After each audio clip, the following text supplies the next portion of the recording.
Good evening, Levi Weeks, and good evening to all listening. Welcome to this platform and Possibilities.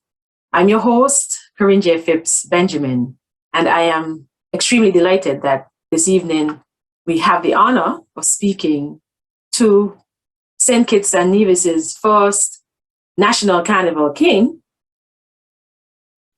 Levi Weeks, who is also known as the King Entertainer, also known as Styler John. Entertainer, welcome to this conversation that I hope will be enriching, enlightening, informative, so to speak, as we walk with you down memory lane as a national St. Kitts and Nevis, and in celebration of St. Kitts and Nevis's National Carnival, 50 years later. Welcome, Styler John. Welcome, Entertainer. Thank you very much, and to all of my fans and Kitties and Nevians out there, I just want to say how happy I am that I could at least relate to everyone what it feels like to be around for 50 years later. And I'm so happy that I get a chance to have an interview. That not very often things like this happen, because scarcely anyone will approach me in a situation like this. So I'm very, very glad for this opportunity, that who don't know me before will know me now. Well said, Styler John. Styler, you hail from the village of Keon, and I am also from Keon. And when we talk about where you were 50 years ago in terms of National Carnival, we somehow still need to start from where life began for you, which is Keon. Talk to us about what, before you even got to the National Carnival stage, what was it like growing up in Keon as a young boy? Well, I always say that if I have a chance to do it over again, I really don't want to be born any other place but Keon. The same parents, the same neighborhoods, the same friends. I know everybody probably will believe that their friends, their neighborhood are the best, just like everybody believes their mother happened to be the best mother. Same thing I feel about myself, because Keon is a really unique place. One thing, that if they know anything about you, they're going to let you know up front. If you want to be mad, you get mad. And whenever they support you, they're behind you 100%. If you screw up, they're going to get at you. And that is the way we go up on the roadside, and we project that into our adult life too, So when I first, most of us go up in these Christian homes and so on, right? So we used to go to Sunday school. Sometimes we go to 2-3 different Sunday schools. You get a chance to recite and so on. You get a chance to sing and this kind of stuff. So early o'clock, you get accustomed to audience and spectators and so on. So that is where it all began. And then as you listen to people, there was one fellow I remember. I think he was from Antigua. His name was Rudy. He was an old man. He used to have a little guitar, make with I think it was a herring tin and some nylon cord. And he used to be singing this song, just three notes. Badang, badang, badang, badang, badang. And, from there we start, a little thing. But then things start working out differently for me, because we used to hear the people like Melody and Sparrow and so on used to be competing against each other and so on. And everybody in school used to have their favorite and so on, But then when I was at the age of 15 years old, first time I got a chance to represent St. Kitts. I was one of the lucky ones of 27 hours. St. Kitts, Nevis and Anguilla. Went to a world jamboree, and I had a chance to see people like Bueno and Fighter and these guys. This is in Trinidad? I decided, well, probably, Was that in, where was this opportunity? In Trinidad? Oh yeah. I went to Trinidad, yes. And Okay. coincidentally, it was around the same time of the Calypso tent. It was just about Carnival time. So Okay. these guys used to go around, they invited them to come to Val St. Park, where he was camping out and perform for us and so on. So that is where I decided, well, look, this is something I would like to get into, you know. Mhm. So when I came, So, entertainer, you're 15 years old. Let's go back a little bit to your childhood in terms of, I understand you're running around with your colleagues, your siblings, etc. How many siblings? oh well, 9 of us, nine of us. I had 5 brothers and 4 sisters. Okay. Yeah, So and you were one of the, you were early in the pack or middle or closer to the end? I happened to be in the middle. I was like the oldest, the second set of kids my mother had. Okay. So when the older ones went off to England and so on, I remember my oldest brother. He had said to me, that I have to take over from him because there's nobody else there to take care of my mother. Mm-hmm.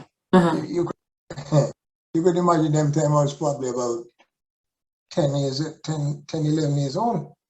And I remember that day I came from the airport and I went straight down to the sea where we used to go down there and swim around and so on. Myself alone. And I sat there in the sun and I started crying. Because I missed my brother, and he wanted me now to be the man of the house at the time. And every day I used to count down the days when he would come back because he said that he was only going to spend 5 years there. So anyway, I had to take up that mantle, take care of my younger ones. Mm-hmm. And from there, something that really gave me some inspiration for what I am today. Because some of the struggle and so on that my mother used to go through, I saw it from that time because I was the one who used to handle all the affairs at the house at the time because she had to be out working. I get home from school at 3:15 and I have to go and cook and make sure everything is okay. So I used to spend all the money at the store. So I used to have to know how to run the house at that time, I must say. Well, And because of I'm that, glad you mentioned that. I'm glad you mentioned that, entertainer, because when we hopped all the way up to 15, I was curious about how you were blossoming, and then as a young man, and then where this inspiration came from to be able to write. And I know you talked about being involved in in recitals and concerts, etc. But I wanted to hear the personal experiences that kind of impacted your ability, or set that ability alight to write music. Tell us about that.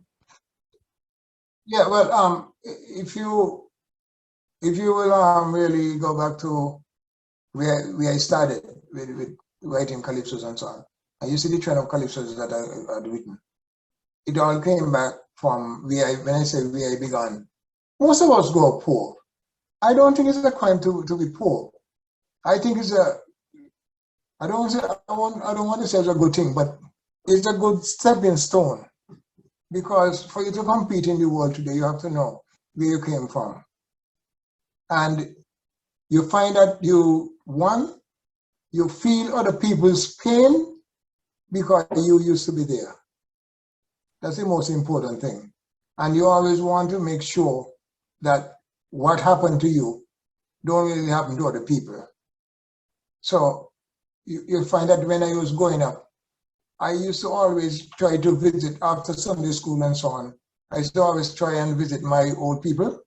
My great uncle, Mr. Weeks of Waterworks, I used to want to hear him tell me all about the stuff and so on that he used to do when he was young and this kind of stuff, And then sometime when I used to hear my mother talk about things that which he went through before my time, I realized that even when I come at that time, it was still a little better than what what was. she had endured. And that is why I always like to cherish the thought that wherever you are, you should always try to make it better than when you got there, you should always try to make it better than how you meet it, because that is what the world is all about. Indeed. And because of that, that's one of the reasons why most of my songs you will hear is always about the economy and this kind of stuff, because that is how we will always prosper. I agree. Well said. So by the time you write and sing these calypsos, somebody was listening to you. Somebody had an ear for what you were singing, so much so that you ended up in Trinidad. Talk about how the opportunity was actually given to you, or you won the opportunity to go to Trinidad. You mean like to and you said you were 15 when you went to Trinidad, right? To represent St. Kitts and Nevis on the stage. Speak a little bit more about what that experience was like. Well, what really happened, providing that you're leaving any place to represent your people, that is a great feeling. Yeah? Great feeling, but you have to be there to prove this for yourself. The first thing you're always telling yourself, you're going out there to represent your country and your people. You don't really want to forget this. So everything that you do, you always try to remember who you are and who you're representing. And you always try to be the best person you can. You understand? So whenever like when I went to Trinidad and we got there, and Antigua, Trinidad, people from Pakistan all about the place. It gives you a kind of feeling that that here you're among the best people in the world, representing a small island like St. Kitts, Nevis and Anguilla at the time it was. It's a great honor and a great feeling. It makes you cherish what you're doing much more and cherish your country much more than anything else. So you went on the stage feeling empowered, feeling proud, feeling ready. Talk about the experience. Yeah. Yeah. Well, what really happened is that whenever, like where we were and so on there, everybody had to like put on your certain shows and so on, certain shows to represent your country.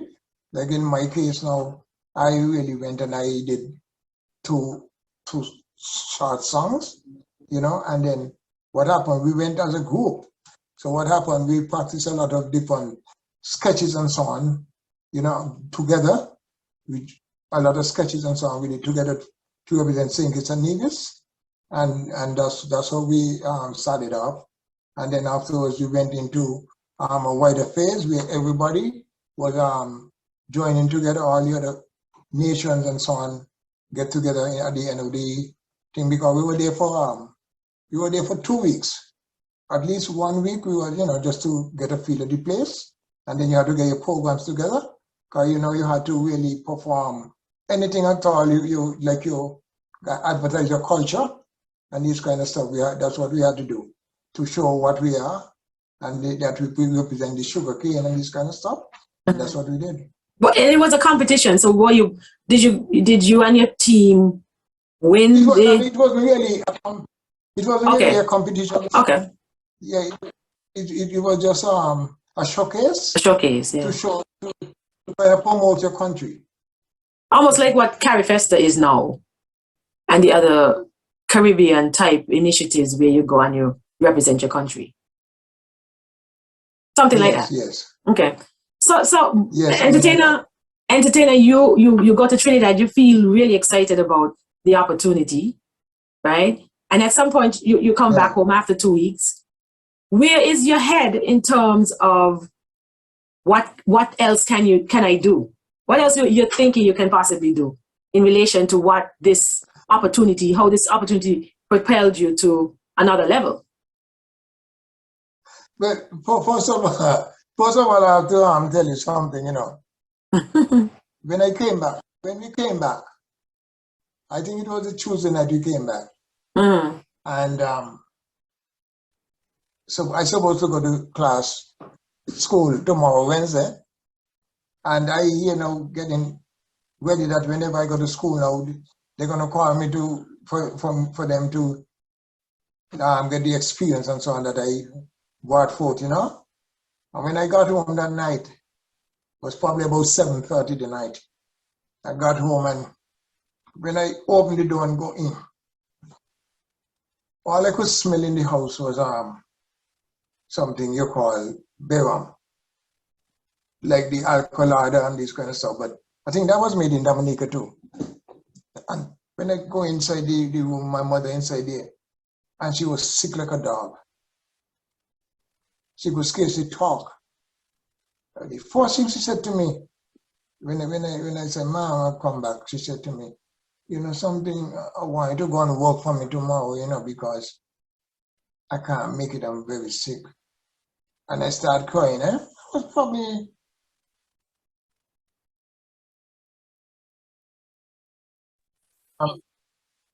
I cried because here's it that I can't go to school tomorrow.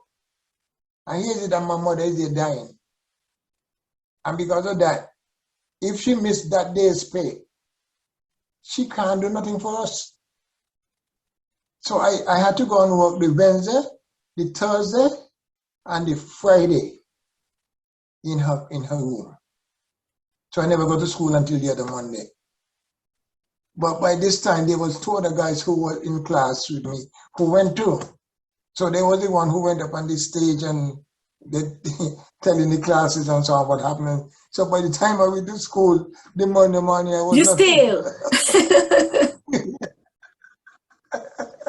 Yeah, By but Monday, I still. by Monday, you still entertainer. Huh? I said by Monday, you Yeah, still. but yeah, by Monday I was still, but then it was still in my head what I learned and how other people operate. And the world is nowhere around St. Kitts, Nevis and Anguilla anymore. The world is such a huge, everybody have different opinion, different feeling, they think differently and this kind of stuff. So you kind of get an open understanding that the world is not as small as you think that it is, Right. That is where I Yeah, learned. the experience people talk about a lot, how important it is to move off the rock a little bit, get off your Yes, comfortable space and see through the lens of others that and exactly. supposedly would change your perspective on things in life. So Yes, entertainer, yes. you're not 20 yet. This is you at 15, 16, Yeah. bearing responsibilities at home, trying to get through school or finish up school while they say at the same time really being the provider, sole provider for the family. Yes. You continue And, your music. You can't. You continue. you see, in those days, the kids of those days, in my day, you never go to your parents and tell your parents, I want to pay of upwards to go to school. You're going with a kind of heavy, a kind of scare because she don't have the money. So most of the time you're going saying, I want you to help me to get, a pair of upwards, but I'm gonna go and cut some wood for the baker. And you get 3 pennies for the bun of wood. Don't care how big you bring that bun of wood, because you're small, they ain't getting no more than 3 pennies. So you start saving those monies and so on to help your mom to give you the pair of sneakers, which I find, because of that kind of connection, you find that the kids learn much more how to maneuver their monies and so on whenever time comes for them to go outside there and work for themselves and also to take care of their family. Right.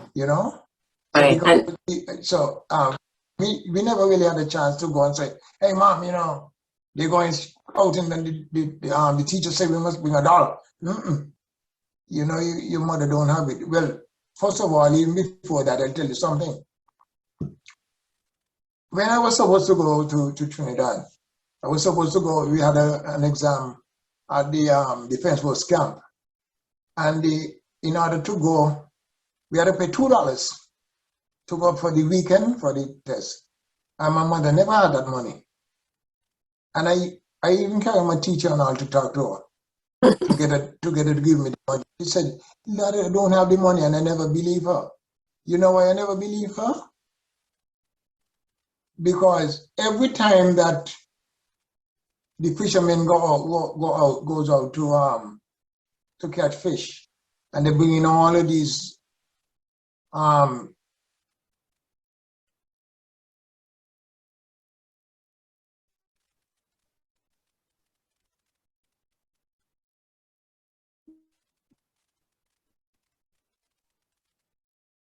they go and they bring these jacks to sell. My mother will go into the trunk and she would take out some money and give me to go and buy the jacks. And this money smell like camper ball. So I always tell myself that she has money put aside, you know? So that is why I used to tell myself at that time that she had some money, but it wasn't because she had money. She had that money kind of for the rainy day, you know? Not for your uppers. Yeah, but that was the thing in the day. Yeah, your uppers wasn't really for a rainy day. Yes. Right. Yes. Yeah. Okay. So at this time, I guess you obviously inspired by the art form, Calypso. Mm-hmm. You are. So where is your head about going on a national level or the national scale? How did that present itself to you, that opportunity? Yeah, well, I mean, in those days, it's not like today. And this is one of the things that worries me a lot about St. Kitts and, well, maybe let's say St. Nevis, but worries me a lot about what's going on at home right now. In my day, you had so many different things. You had the scout troop, you had the boys brigade, you had brownies, you had Girl Guides, you had community people, you had a committee in the village, you had the choirs in the church, etc. All of these people, groups and so on. You had the Heart and Hand Friendly Society, you had what you call the Black and White Society. So you find that all of these people, they will have their function at different times. They used to have a lot of concerts and so on at those times. And, you know, they're hearing about this little boy who does sing and so on. Everybody will come and call and say that they want me to come and sing, if I could come and sing. And I never did tell any one of them no. And nobody wanted to know anything about any price, no, nothing. Just want to go on stage and to know you go up there and you do a song. So that kind of, I used to be glad for that. And anytime they're keeping any concert shows or anything like that, they will always come and ask me. Or I have another friend by the name of Levi, we call him the Mighty Snipe. Both of us used to always go to those shows and sing. We used to look forward for that. So that is where I get the kind of spring from us to go on stage. And because of, as I said, I told you about my upbringing, I really always want people to kind of understand what life is all about and what we could do to make life better, you know? And, you know, that's a good point you make about the opportunities that so many people took advantage of then. And in the same breath, entertainers, so we might have to talk it out a little bit here. In the same breath, you mentioned life getting a little better. Now, even in that time when things were difficult for your mom and your other brother went off to look in search of a better life, with the supposed improvement in one's way of life, right? yeah. Better looks a little different. And this is not to knock on your thoughts about the way things are shifting in St. Kitts, Nevis, the Caribbean, the world. It's not to knock that. But through the lens of young people now, they see better a little different to how we see my generation would have seen it and your generation. But in that better for you, you know, you had people older than you, obviously, you're stalwarts in your community probably looking at you and saying, you know, you guys are not acting like in a certain way. There's this impression of how you should behave, just like how you observe that things have not gone in the way you think it should go in the islands. What do you see better? What's your perception of better, and what is it we've lost away with by your to your lens? Yes. First of all, I must then say that I don't really blame the youth for what's really going on really right now. They're not really responsible because they don't know. Sound like a joke. They do not know. They might feel like they know. They don't know. Nobody taught them anything about this kind of life. Imagine you have parents who will go out of the way to give their kids anything that they might want, and they suffer, but they don't even want the child to know that they're suffering. That is the way that they find out that they could love the kid and the kid will love them. I can't vex with them to feel that way either. But I know, I always hear people talk about tough love, okay? My mother did not tell me any time that, oh, you know, John, I love you. Never did say she loved me. Think about it that she don't have to tell me that. What she does there tells me definitely that she loves me. You understand? You don't have to tell a child every day, you know, honey, I love you and this kind of stuff. Maybe in today's world, because they are looking out for it. But in my day, whenever I do something, I get whooped. And I'm angry because I get whooped. But before I go to sleep in the night, I don't start to lay down on my mother's leg again. You understand? And then I start to remember when my stomach hurt, she take the oil from the lamp and she rub my belly. When I got hiccup, she take a matchstick out of the back, she chop it to my head. Yeah. If I stomp my toe, she tell me, come and show me which one of the stones. And she goes, start to take the shoe and start to beat the stone. You know, some people again make me feel kind of comfortable. I start crying. Yeah. The only people who love you do those kind of things for you. Why they have to tell you every day? You understand? And so what happened, I believe, is that because of some of the parents who feel like that way of bringing up their kids is the best way. The children now come and have children, so their parents now, they continue to do the same thing with the kids. Some of them didn't have any, some of them didn't even have any youthful life. Because let me tell you something. When I was a kid growing up, I don't know anything about going and buying any toys to play with and so on. We got to make our own track out of the tread wheels and the sandbox cart and this kind of stuff, and make sure that you keep it well until next year. Maybe you make your top, you spin it today. Yeah, but today for Christmas, a child gets no less than about 5 presents as average. Some have 15 and 20, but as an average, no child gets less than about 5 presents. But before that day is over, that child get accustomed to those kids. That child get accustomed to those toys already and looking for something else. That is the apart from the trend, the speed at which the world is going. We have no time to enjoy anything. It might sound like crazy. We have no, look at yourself. I'm sure by the next time you and I speak, you're telling me about some new thing coming up and, you know, boy, this is the latest thing, I have to go and get it. That is how it is. You have something for 1 year, you don't even enjoy it, well, something come to replace it. We never had that, I don't know if I must call it a luxury, because I think because of that, one of these days, we're going to run out of things to love. I mean, we run out of things to love. Oh, when you know the thing, let me tell you something. You know, some time ago they had put up some fencing on George Washington Bridge for the amount of people between New Jersey and New York. Okay, yes. Yeah. All the 25 years put themselves over the bridge because they had everything before they reached that age. Life was not meant to be that. You have to let a child grow.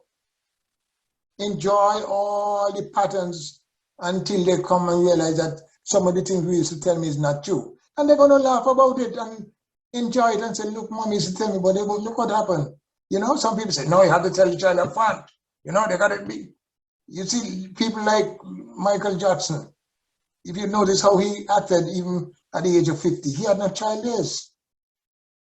You see?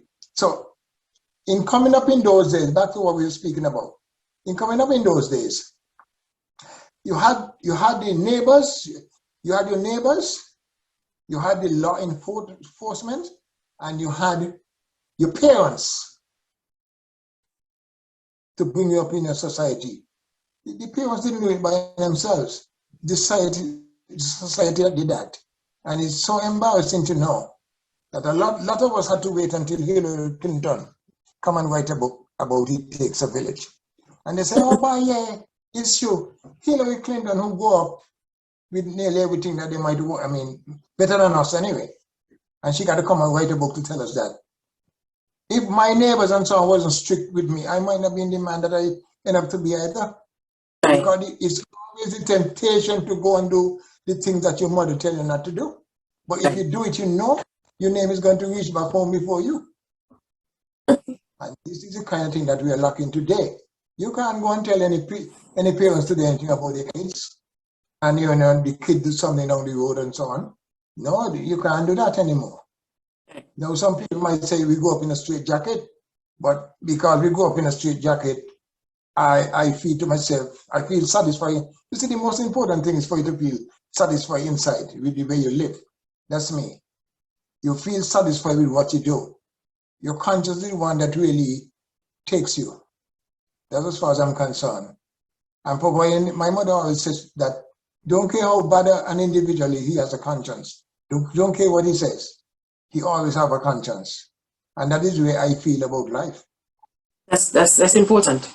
That's important to have that feeling and to be at peace with your outlook on life based on your experience. That's one of the happiest places to be. I also want to talk, Entertainer, about, you know, you had quite a bit of experience as you're now getting into manhood, so to speak.